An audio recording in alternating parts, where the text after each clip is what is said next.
On our second wedding anniversary, Jessica, who had promised to attend my stage play, broke her promise. That night, I fell from a high platform and was sent to the hospital for surgery, but I couldn't get through to her. I looked back at my WeChat moments and saw that she was celebrating her secretary's birthday that night. Later, when she learned that I was injured, she rushed to the hospital with red eyes. "Why didn't you notify me?" I looked at her, pretending to have amnesia. "Who are you? Why should I notify you?" The stage play's hanging basket broke, causing me to fall from a height and lie in the ambulance. I watched my brother anxiously call Jessica for me, but the call went unanswered after I called again and again. Just as I closed my eyes in despair, the phone rang. After Victor picked up the phone, Jessica's voice was heard first, and it was as cold and plain as before. She said, "Jonathan, I have something to do tonight and can't go to the stage play. Go celebrate with your friends after the performance." All the pain and discomfort were infinitely magnified at this moment. I didn't even have time to say anything before the other end hung up. Victor was very angry and wanted to call back to scold her, but the phone was turned off. The moon in my heart is the most ruthless and cold, like the moon in the sky. Jessica and I have known each other since childhood. Our two families are from aristocratic backgrounds, and I liked her. It has been 12 years since our youth. Our family conditions are similar, and our hobbies and values are the same. We have been in the same school and class since junior high school, and our scores in the exams have always been among the top 1 or 2 in the school. She has a cold personality and doesn't like to talk much, but we could still chat about countless different topics every day. I thought I was special in her heart, and she liked me as much as I liked her. However, this dream was shattered less than 2 years after we got married. She often didn't go home, using the excuse of being on a business trip, but I knew she had fallen in love with another man. And today, she forgot our second wedding anniversary and turned down my stage play to go see that man. My leg was broken, and the back of my head was scraped by the hanging basket, leaving a cut. After the doctor treated me, I was hospitalized for observation. Victor had something else at home, so he called Jessica a few times, hoping that she would come to accompany me, but the phone was still busy. I asked Victor to go back, and I would call the nurse if there was anything. Once a person is quiet, all the discomfort and pain will invade him doubly. The anesthetic used for stitching had long worn off, leaving only the stinging pain of the wound. The pain was so severe that I couldn't sleep at all. I opened my phone and looked through my moments and found that the secretary that Jessica had just hired was celebrating her birthday today. Photo by Gavin: "To the hospital without your knowledge, how could you bear it? Otherwise, what do you want me to do? Make a scene in a place full of people? My upbringing since childhood does not allow me." I have convinced myself for many days and nights that as long as she did not mention that sentence, I would pretend to be confused. But just now, when I saw her use the warmth and tenderness that I had ever felt to say to her secretary that, "You are really ignorant," I knew that we were over. She really betrayed me and failed my thoughts for more than 10 years. But if I am not happy, then she will not be happy either. Jessica called me, but I did not answer. She called Victor. Victor told her about my ward. As a wife, all she had left to me was the shackles given by the sense of responsibility, which forced her to trot to my ward. Standing in front of the door, she was breathing heavily, and seemed to be looking at me very anxiously and worriedly. "Jonathan." She felt guilty that she didn't come to the hospital the first time after I got into trouble last night. Of course, she felt even more guilty that she was celebrating another man's birthday when I was suffering and my life was in danger. She walked to my bed and sat down. "Jonathan, why didn't you inform me when you got into trouble? Those countless calls that were dialed but not answered were like my sinking heart." I didn't want to hear any excuses from her, so I spoke before her. "Who are you? Why should I inform you?" Jessica was stunned, and Victor was also stunned. But as my good friend, he has always understood me better than Jessica, my wife. Jessica looked at me, and when she saw that I didn't seem to be joking, her face was panicked for a moment. She stood up and said she was going to find a doctor. After she left, Victor asked me why I pretended to have amnesia. I was silent for a while, and said softly, "I wanted to disgust her and take revenge on her. Several doctors came and did basic examinations on me, and the indicators were all good, except that I didn't remember Jessica. Before leaving the ward, the doctor patted her on the shoulder. "Miss Jessica, you still have to be nice to your husband." I saw her face change. It was very ugly. She sat beside the bed, and I sat on the bed. We were very close to each other and looked at each other from afar. I looked at her quietly and listened to her trying to prove that she was really my wife. She said that after marriage, she bought a manor in my name and decorated it to look like my favorite. She also said that we had been married for 2 years and yesterday was our wedding anniversary, and that I had loved her since I was young.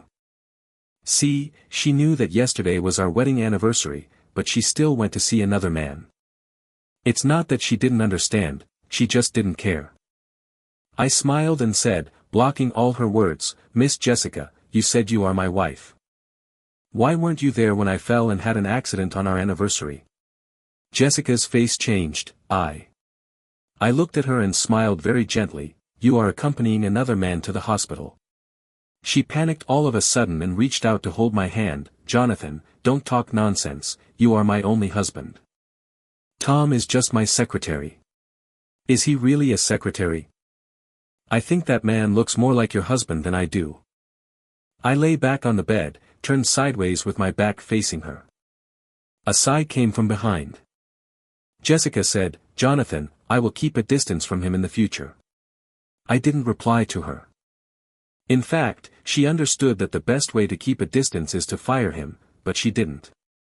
A good partner should have a sense of boundaries with any opposite sex, and she couldn't do it, so why did she pretend to be deeply in love with me? After I was discharged from the hospital, Jessica took me home. She went out late and came back early. Every day she would get up early to make breakfast for me and wait for me to get up to eat together. As for me, I have known her for more than 10 years and lived with her for 2 years, and I never knew she could cook. In the past, I woke up early and made breakfast for her in different ways because I loved her and thought it was a nice thing to do. I don't know if she now makes breakfast for me out of love or guilt. Women are like that, they may know a lot, but relying on your love for them, they pretend not to see you suffer. They judge love by how much their partner sacrifices for them. It's really tiring to be so calculating in love. After breakfast, I took the dishes to the kitchen, thinking Jessica had left as usual, but when I came out, I found her waiting for me in the living room. "Jonathan," she said softly, "you forgot something very important." I wasn't suffering from memory loss, but I couldn't recall what she was referring to. She sighed, walked toward me, bent down, and leaned her face closer to mine. "Jonathan, you haven't given me a good morning kiss yet." I was stunned and stepped back. Jessica, a bit helpless, came forward, lowered her head, and kissed my forehead. "You need to remember it sooner," she smiled. "I'm going to work, Jonathan." I looked at her but didn't say anything. She thought I had really forgotten, so she lied to me. No good morning kiss. We had just gotten married not long ago. I had suggested it, but she had refused, saying that true love shouldn't be bound by details. With such a change, I figured she probably wanted to make up for something, maybe out of guilt. She came back early to make dinner for me. I was sitting in the living room watching TV. She turned to me and said, "Jonathan, the Chamber of Commerce is having a dinner on Sunday. If you're feeling well, would you like to go with me?" I paused in the middle of switching channels and looked at her. "Does the dinner require family members to be brought?" I asked. She shook her head. "No," she replied, as I changed the channel. "Can you go alone?" I asked. She understood, I didn't want to go. "Then I'll go by myself and be back soon," she said, nodding. "I'll be back early to keep you company." She emphasized that she would go alone. But today, Victor asked me to go shopping, and I saw her secretary trying on clothes in a dress shop. He noticed Victor and me and mentioned he was accompanying the boss to a banquet, hoping to make a stunning appearance. If he hadn't received notice from her, he wouldn't have spent so much on the dress. Jessica had told him to go with her.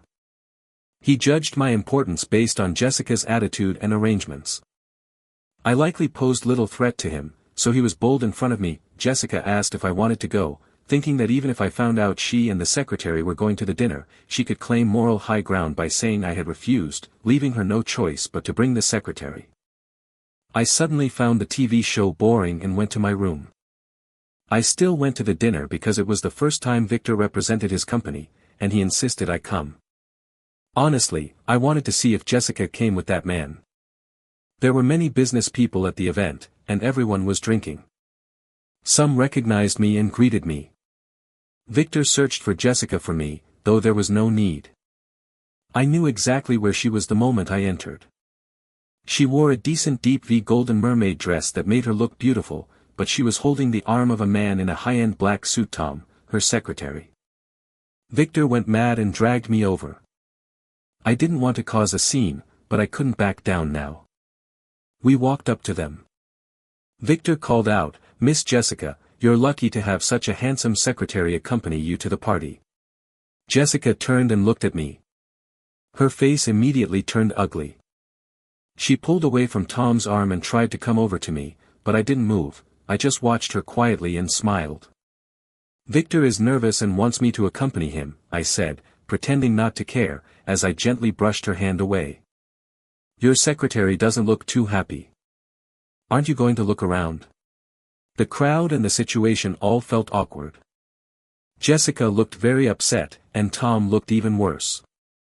I didn't linger, leaving the venue with Victor. As soon as we stepped out of the crowd, I couldn't maintain my composure. My clenched fists dug into my palms, sending a tingling sensation through my body. I barely steadied myself. "Jonathan, where are you feeling uncomfortable?" "Let me take you home," Victor said. However, Victor was attending the event on behalf of his host family. If he left early, his father would be upset, so I told him I could go alone and hailed a cab. Jessica came back soon after. She went straight to my room, but I locked the door. "Jonathan," her low and pained voice came through, "you said you didn't want to go, so I asked Tom to accompany you. He's good at handling unnecessary social interactions for me." In the dark, I stared at the ceiling and softly replied, "You said you would keep your distance from him." After a pause, she quickly responded, "I'm sorry. I'll never do it again." "What about next time?" I asked. She was silent for a moment, then firmly said, "It's up to you." I nodded. The secretary had arranged to meet me, but he was more than 10 minutes late. When he arrived, he smugly said, "Sorry, President Jessica needed something, so I had to help her out." He had a youthful face, full of energy, but was far from clever. He shouldn't have danced around me like this, flaunting his arrogance. I took a sip of my sweet coffee and looked up at him. "What do you want?" "Mr. Jonathan's taste is a bit different from President Jessica's," he said. He waved at the waiter to order an American coffee without ice, turning back to me with a provocative smile. "My taste is quite similar to hers. We both like American coffee." "So, you're telling me you want to be my mistress?" I asked bluntly, with directness in my eyes. He panicked. Before he could finish, a scream rang out in the coffee shop. I poured my coffee over his head. "See? Life's bitter." I smiled. "Spending President Jessica's money without care. Why can't I do the same?" "Why?" "Because my family owns the largest stake in her company. Because her company was funded by me begging for money with each glass of wine. Because I helped her when she was down." I stood up and looked down at her. "Because birth is the end. I am a class that opportunists like you can never cross in their lifetime. I have accompanied Jessica since she was a teenager. No matter if it was on campus or in the world of fame and fortune, I have always been with her to overcome difficulties. Even when her company was on the verge of collapse, it was me who begged my father, my brother, and other uncles to inject capital into her family, so that it could be so prosperous today. Without me, she might have been able to grow, but it would never have been so smooth and fast." I was about to leave the cafe when Tom stopped me. He didn't feel that he had lost. At least he thought he could still catch the floating duckweed that crossed the class. "Jessica, Jonathan, should we take a gamble?" In Jessica's heart, you are not that important. I'm not annoyed. Looking at him quietly, okay. Jessica has been very good to me recently. She takes time out every day to walk with me, go to the theater with me, and even tries her best to make some delicious food for me. When I want to go back to my room at night, she will take the opportunity to squeeze in. I can't get rid of her. I turned my back to her, and she put her arms around my waist and held me in her arms. She said softly, "Jonathan. Why do I feel that you are a little cold to me? Is it because you haven't remembered it yet?" I hummed in a low voice, and the room became quiet again. "Silly, if I forget everything, forget that you went to see the little secretary when I fell off the stage, I might be the same as before, with your heart and lungs full of you. Even if you say that the little secretary is just a secretary, I would have believed it. But it is precisely because I have never lost my memory and I remember everything that I don't know how to treat you. Jonathan, you are really important to me. If I am important, why do you challenge my bottom line again and again, beat me up, and keep the little secretary by your side? You have always said that you want to go to Mount Tai. Let's climb Mount Tai together the day after tomorrow. I have heard that lovers climb Mount Tai together and sincerely pray that they will never be separated until they are old. Married for 2 years, I have suggested many times that we go together, but Jessica has been busy with her career and has had no time to go with me, so I didn't want to go so much. Now that she brought it up again, I'm not interested, but I don't want to spoil her fun. It just so happens that I also want to see if the Taishan grandmother's prediction of marriage is accurate, so I agreed. 2 days before we went to Taishan, Jessica almost didn't go to the company and stayed at home to accompany me. She was busy booking tickets and making travel plans. She wrote down all the clothes I needed and brought them all, so I didn't have to worry about the whole trip. She did a great job. The weather was very good on the day of departure. Jessica was like a little girl going out for a trip for the first time, urging me to get up. I looked at the bag she had prepared for me and laughed. We would only be there for a week, and we could buy anything there as long as we had money. She shook her head and said that she was worried that I would not be used to using them if I bought new ones at the last minute. Besides, the luggage was full of nutritional supplements for me to maintain my body. It was obviously a simple concern, but I felt it was so good. If I could be so kind in the future, I would continue to pretend to be confused and ignorant. But on the way to the airport, my secretary called me. He cried so hard that it was heartbreaking. He felt very wronged. Mr. Jessica, I heard you arranged to meet Mr. Jiang to discuss the contract, but he deliberately forced me to drink and took me to the hotel. I'm so scared. I'm hiding in the bathroom of the hotel now, and I dare not go out at all. I don't have any other friends to help me. Can you come and take me out? You're the only one who treats me well in this city. Jessica's face suddenly changed, and she said in a low voice, I'll call Manager Chen over. You wait there and don't come out yet. Mr. Jessica, people's rumors are scary. If you call Manager Chen over, the company will definitely spread the matter between me and Mr. Jiang. You know, you are the only person I can trust. Holding the steering wheel, her hands clenched. Jessica's face looked very ugly. She turned her head to look at me, wanting to say something but stopping herself.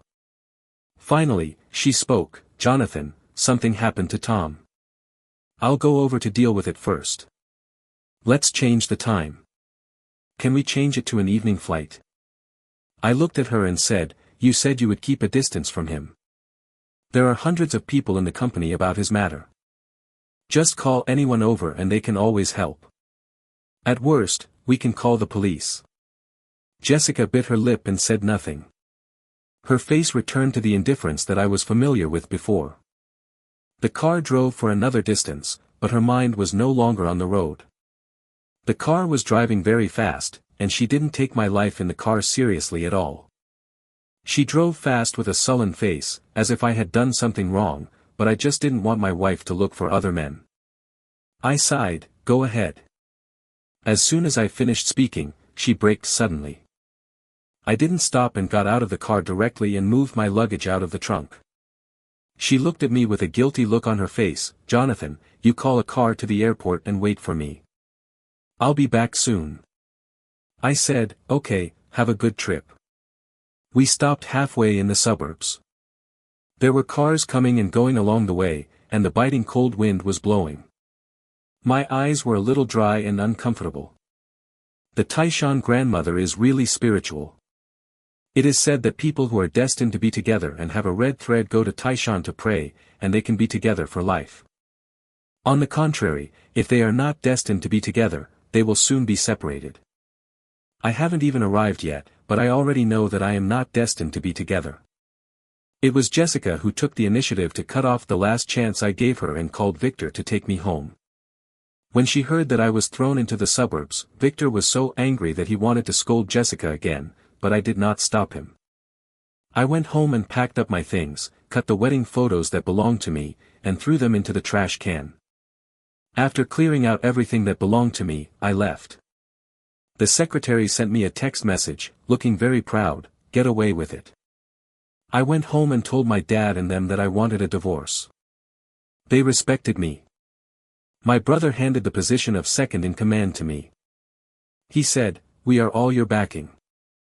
Don't wrong yourself." The moment I became President Jonathan, I issued a notice to cancel the cooperation with Jessica's company. Jessica's company was doing well, but 2 years ago, her father cheated on her and divorced her mother. Her mother took away more than half of the company's shares. Many shareholders left the company in a short period of time, leaving only a shell.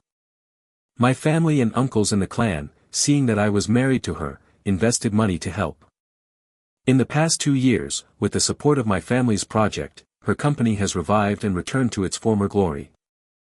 But compared with my family, it is just a big fish compared to a small fish. If we say that my family and hers were rivals at the beginning, in the past 2 years, Jessica has been recovering and growing, but my family has been surpassing, expanding, and growing, from a chick to an eagle. The eagle eats chicks. The next day, my divorce agreement and the cancellation of the cooperation with her company were passed on to her company, and Jessica called me in a panic, but I was very busy and too lazy to answer the phone. In just one day, the news that Jonathan's company cancelled its cooperation with Jessica spread. Businessmen are shrewd. They will take advantage of whoever is the most popular. As the youngest son of Jonathan's family, I brought the funds of Jonathan's big family to settle in Jessica's company 2 years ago. Everyone in Beijing knows that Jessica Corporation has the support of my Jonathan clan, so it will never collapse. Many of them followed suit and invested in it to reap the benefits. Now that Jonathan Corporation has taken the initiative to cancel its cooperation with Jessica, even a fool knows that something is going to happen to Jessica Corporation. Smart businessmen have quickly withdrawn for fear of being affected. Within a day, Jessica Corporation was in a state of panic. Jessica called me countless times, just like when I called her after I fell and got hurt before, but I always got a busy tone. When I got home in the evening, I saw my dad and the others entertaining Jessica in the living room, but neither of them looked good to her. When Jessica saw me, she wanted to come over and said, "Jonathan, I was wrong that day. I shouldn't have left you alone." Before she could say anything, my dad picked up the teacup at hand and smashed it directly at her feet. The tea splashed everywhere as the porcelain pieces shattered and fell to her feet. "You bastard, you treated him like this?" The living room was very quiet. Jessica stood still, her face ashen. The scene was very ugly for a while. My brother said, "Let's sign the divorce agreement." Jessica raised her eyes to look at me, her eyes were dark and difficult to understand, and when she saw that I didn't react, she said in a hoarse voice, "Jonathan, I really love you, and you love me too. You just forgot because of amnesia. Can we not have to come to this point?" I looked up at her, a smile appeared on the corner of my mouth. "I'm sorry, I didn't lose my memory, and I also remember that you didn't love me much before." Jessica's pupils shrank suddenly, and her face turned pale, but she was stubborn. She didn't want to make the separation so undignified, but she couldn't figure it out. She hurt me again and again, which was enough to make me uncomfortable. Now she is still pretending to be an innocent lamb in front of my family, playing the sentimental card that she used to despise the most. Adults should be responsible for their words and deeds, Miss Jessica, let's part ways in peace. Jessica stared at me with red eyes, making sure that I really had no room to turn back. I looked at my dad. Divorce is fine, but can't do Jessica's. My dad agreed readily. The agreement would not make things difficult for her. However, even if my family didn't make things difficult for her, other companies would not look at her more without my family's support. My family not doing Jessica's does not mean that we cannot support other companies.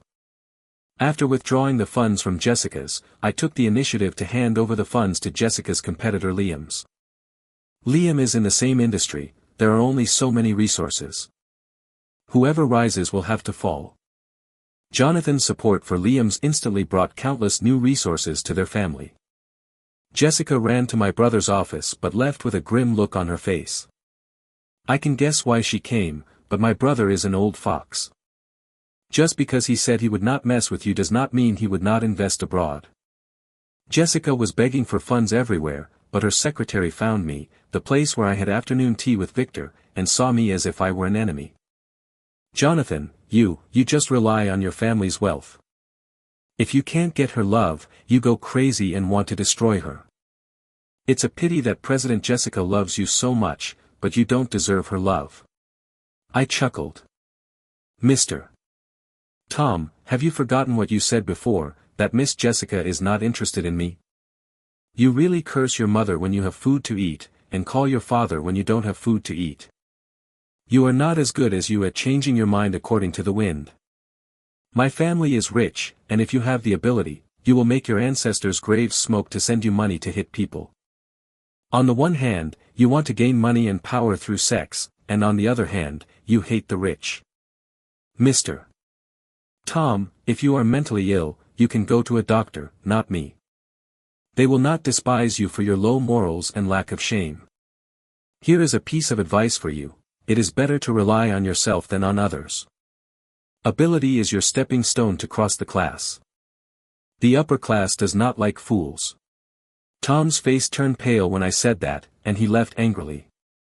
But he listened to my words, but not all of them. He actually took advantage of Jessica's embarrassment and stole the company's technical information, trying to surrender to Liam's. Liam and Jessica are rivals, but not enemies. His company and my family have joined forces and are also doing well. There is no need to do despicable things. More importantly, Liam does not look down on Jessica's iterative technology. Jessica called the police to arrest Tom. He is suspected of violating trade secrets and is being detained awaiting trial. There are many things to connect with Jonathan's projects, so I often go out with Liam's sister Ellie. The media reported that Ellie and I are a perfect match and will get married soon. Liam screenshot the news and sent it to me. You lied because you needed money, and called me little darling. Don't think you're just after my family's money. I didn't bother with you. After all, I also liked your face. Don't be ungrateful. The man was very strong. Seeing that Jessica didn't want to pay any attention to him, he slapped her twice. The scene was very chaotic for a while. Later, Victor told me that after being beaten, Jessica left the engagement scene directly. The man's parents said on the spot that they would never have any cooperation with Jessica in the future and completely cut off the path she had just found. Gossip in the business circle spreads very quickly. Ellie and I climbed for 6 hours before we reached the Taishan temple. She looked at the fresh gossip she had just received on her mobile phone and handed it to me to show me. I still have feelings for my ex. The gossip news was written vividly, describing the love-hate relationship between Jessica and me, and that I was still waiting for her. I sneered, didn't you write that for me? Ellie scratched her head and remembered that your ex-wife still seems to have feelings for you. I chuckled and said, I used to have feelings for her, but she left me in the suburbs and ran away. She can run, but I can't. Ellie raised an eyebrow and didn't talk about this topic anymore. The diary was just a bait. The choice was entirely in Jessica's hands, but she chose to abandon that man. To outsiders, it seems that Jessica rejected the marriage proposal for me and has deep feelings for me. But only I know that she just thinks I am a better choice than that man and can bring her back to the top. Unfortunately, I only gave her the choice and did not intend to give her the result. I said that I would disgust her and take revenge on her. A wise man does not fall in love, and a fool sheds tears like a river. End.